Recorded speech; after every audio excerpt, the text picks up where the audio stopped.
The habit that quietly makes people poor. There's a habit destroying millions of lives right now. Not drugs, not alcohol, not failure. A habit so normal that most people don't even realize it's ruining them. And the scary part is this: it doesn't make you poor overnight. It makes you poor slowly, quietly, patiently, until one day you wake up and realize your life never moved forward. Michael didn't know this, at least not at first. At 22, Michael believed he had time, a lot of it. He wasn't rich, but he wasn't struggling badly either. He had dreams, big dreams. He talked about becoming successful almost every day. A better car, a better house, a better life. And honestly, people believed him because Michael sounded ambitious. But there was one problem. He had developed a habit that quietly destroys futures, and he didn't even know it. Every morning, Michael woke up with plans, big plans. He would tell himself, "I'll start today. I'll become serious. This month will be different." But somehow, nothing changed. Hours disappeared, days disappeared, weeks disappeared, and Michael kept repeating the same cycle. He woke up late, scrolled endlessly on his phone, watched motivational videos, talked about success, did nothing meaningful, and then went back to sleep. At first, it didn't seem dangerous. That's what makes this habit deadly. It feels harmless, comfortable, normal, and life won't warn you immediately. It lets you stay comfortable while your future slowly disappears. If you're watching this right now, pay close attention, because this story may be more about you than you realize. And if you want more stories that expose the hidden truths about success, discipline, and money, subscribe to the Wisdom Box. Because some lessons are free, others cost your future. At 24, Michael started noticing something strange. The people around him were changing. Friends he used to laugh with were suddenly busy. Some had jobs, some had businesses, some had direction. Meanwhile, Michael only had ideas.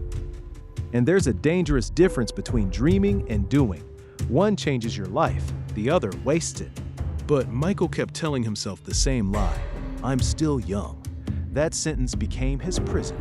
Every time life demanded seriousness, he escaped into comfort. He avoided difficult work, avoided consistency, avoided discipline. Instead, he chased entertainment, instant pleasure, and easy distraction. Slowly, without realizing it, he was training himself to avoid growth. That's the habit.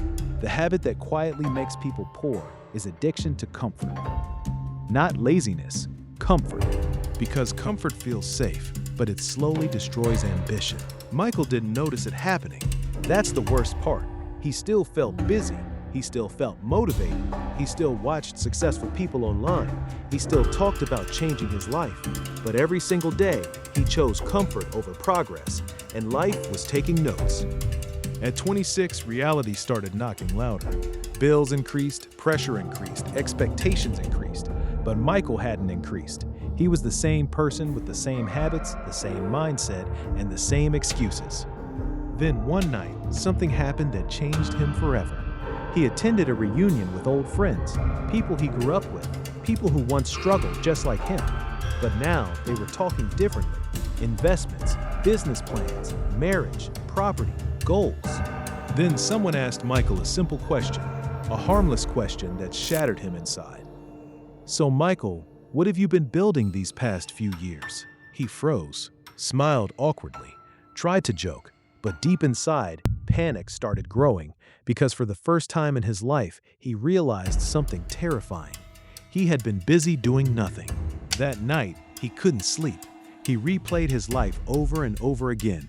All the mornings wasted, all the distractions, all the promises to himself he never kept. And then the truth finally hit him. Success wasn't avoiding him. He was avoiding success because success demands discomfort, discipline, consistency, sacrifice, and Michael had spent years escaping all three. If this story is making you uncomfortable, good. That discomfort might save your life. And if you haven't subscribed yet, subscribe now to the Wisdom Box, because the hardest truths are usually the ones we need most. The next morning, Michael did something different. Not dramatic, not motivational, just different. He woke up early, no phone, no scrolling, no distractions, just silence. And for the first time in years, he faced himself honestly. Not the version he pretended to be, the real version, the one hiding behind comfort. That morning, he wrote down every habit controlling his life. Scrolling for hours, avoiding hard work, starting things and never finishing, waiting for motivation, escaping reality through entertainment. Suddenly, he saw the pattern. His life wasn't hard because he lacked opportunity. His life was hard because he lacked discipline. That realization hurt deeply because it meant something painful. He was responsible. Not society, not luck, not his background, him. And most people will do anything to avoid that truth because responsibility is heavy. But responsibility is also power because when you finally accept responsibility, you stop waiting to be saved. That was the day Michael changed. Not instantly, not perfectly, but permanently. He started small, very small. He reduced distractions, started learning useful skills, created routines, and stayed consistent. At first, nothing happened. That's another reason most people quit. They expect fast results from slow discipline. But life doesn't work like that. The habits that destroy your life happen slowly, and the habits that rebuild it happen slowly too. Weeks passed, then months. Michael kept going. While others wasted time, he invested time. While others consumed endless entertainment, he built himself quietly. And slowly, life responded. Opportunities appeared, confidence grew, income improved. Not because he became lucky, but because he became disciplined. Years later, Michael looked back at the person he used to be, and honestly, he barely recognized him. Not because money changed him, but because discipline transformed him. And then he understood the lesson that changed everything. Poor people don't always stay poor because they lack money. Many stay poor because they are addicted to comfort. Comfort kills urgency. Comfort kills growth. Comfort kills potential. And the scariest part is this: it feels good while it's destroying you. So ask yourself honestly, what habits are quietly shaping your future right now? Because your daily habits are not small, they are becoming your life.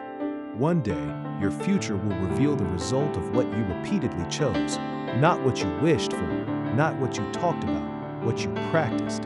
And if you keep choosing comfort over discipline, life will eventually send you the bill. But if you choose discipline now, even when it's uncomfortable, your future can completely change.